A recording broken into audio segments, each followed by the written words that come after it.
पुरुषोत्तम मास की संपूर्ण पावन कथा। भक्त हिंदू धर्म में एक ऐसा महीना आता है जिसे भगवान विष्णु का सबसे प्रिय महीना कहा जाता है। एक ऐसा महीना जिसे की गई पूजा पाठ दान और भक्ति का फल कई गुना बढ़ जाता है, जिसे हम अधिक मास और पुरुषोत्तम मास के नाम से जानते हैं। लेकिन क्या आपने कभी सोचा है कि आखिर यह अधिक मास कैसे बना? पुरुषोत्तम मास क्यों इस महीने को पहले अशुभ माना जाता था और कैसे भगवान विष्णु ने इसे अपना सबसे प्रिय मास बना दिया? आज की इस वीडियो में हम आपको सुनाएंगे पुरुषोत्तम मास की संपूर्ण पौराणिक कथा, उसकी महिमा, व्रत, नियम और वह रहस्य जिसे जानकर आपकी भक्ति और भी मजबूत हो जाएगी। तो वीडियो को अंत तक जरूर देखिएगा और कमेंट में लिखिए जय श्री हरि विष्णु। सृष्टि की शुरुआत बहुत प्राचीन समय की बात है। जब ब्रह्मा जी ने इस सृष्टि की रचना की तब उन्होंने इस समय को व्यतीत करने के लिए 12 महीनों की व्यवस्था बनाई। हर महीने का अपना महत्व था। हर मास की न किसी देवता से जुड़ा था। सभी महीनों का सम्मान होता था, लेकिन समय के साथ एक समस्या उत्पन्न हुई। चंद्र वर्ष और सूर्य वर्ष के बीच अंतर आने लगा। चंद्रमा के अनुसार वर्ष लगभग 354 दिन का होता है, जबकि सूर्य के अनुसार 365 दिनों का। हर वर्ष लगभग 11 दिनों की अंतर रह जाता था। धीरे धीरे यह अंतर बढ़ता गया और लगभग 3 वर्षों में यह पूरे महीने बराबर हो गए। तब उस अंतर को संतुलित करने के लिए आंतरिक महीने को जोड़ा गया। यह आंतरिक महीना अधिक मास कहलाया। लेकिन क्यों यही आंतरिक था, इसलिए कोई भी इसे सम्मान नहीं देता था। अधिक मास का अपमान, लोग इस महीने को अशुभ मानने लगे। इस महीने के विवाह, गृह प्रवेश, मंडल और अन्य शुभ कार्य बंद कर दिए गए। धीरे धीरे लोग इसे मल मास कहलाकर पुकारने लगे। अधिक मास बहुत दुखी रहने लगा। उसे लगता था कि संसार में उसका कोई स्थान नहीं।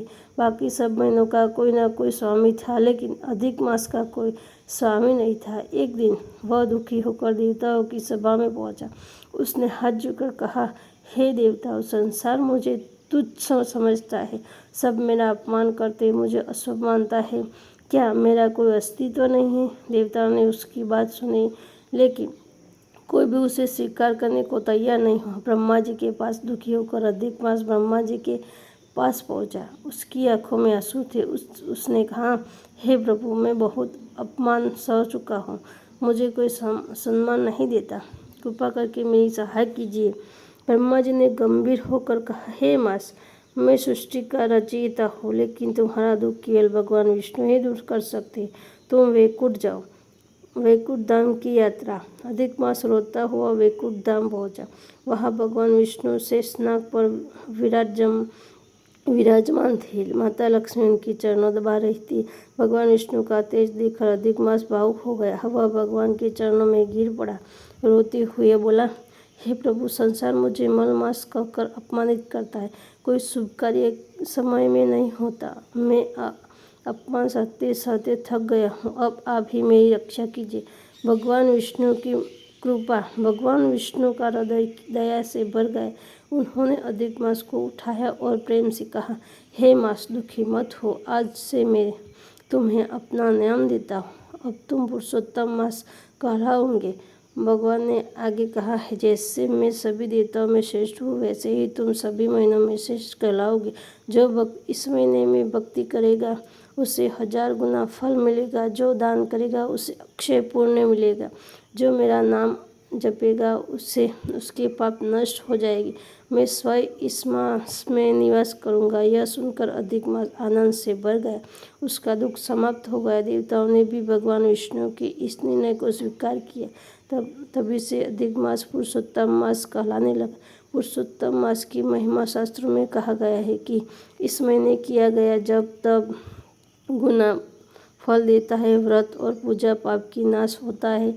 घर में सुख समृद्धि आती है। भगवान विष्णु की विशेष कृपा प्राप्त होती है। जब पूर्वजन्मों के दोष समाप्त होते हैं, मोक्ष का मार्ग खुलता है।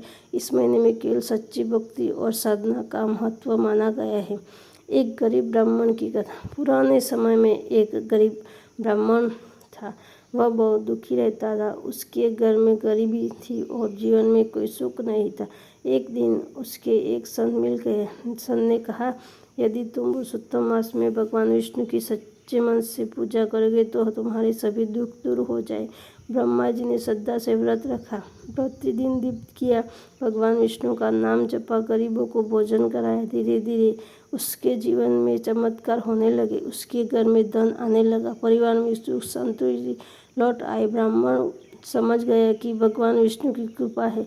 इस महीने में क्या करना? पुरुषोत्तम मास में भगवान विष्णु और श्री कृष्ण की पूजा करें। ओम नमः भगवते वासुदेवाय मंत्र का जप करें। गीता और विष्णु सहस्त्र नाम व तुलसी पूजा करें। व्रत रखें, मंदिर में दीप दान करें, गरीबों को दान करें, सात्विक भोजन करें। इस महीने में क्या नहीं करना चाहिए? तो झूठ नहीं बोलना चाहिए, क्रोध और अहंकार से बचना चाहिए, मांस और मदिरा का सेवन नहीं करना, किसी का अपमान नहीं करना चाहिए, बुरे कर्मों से दूर रहना चाहिए। इसका कथा का अंतिम संदेश है, भक्त पुरुषोत्तम मास केवल एक अतिरिक्त महीना नहीं है, यह भगवान विष्णु की कृपा पाने का दुर्लभ अवसर है। इस महीने में सच्चे मन से भक्ति की जाए तो जीवन के बड़े से बड़े कष्ट भी दूर हो सकते हैं।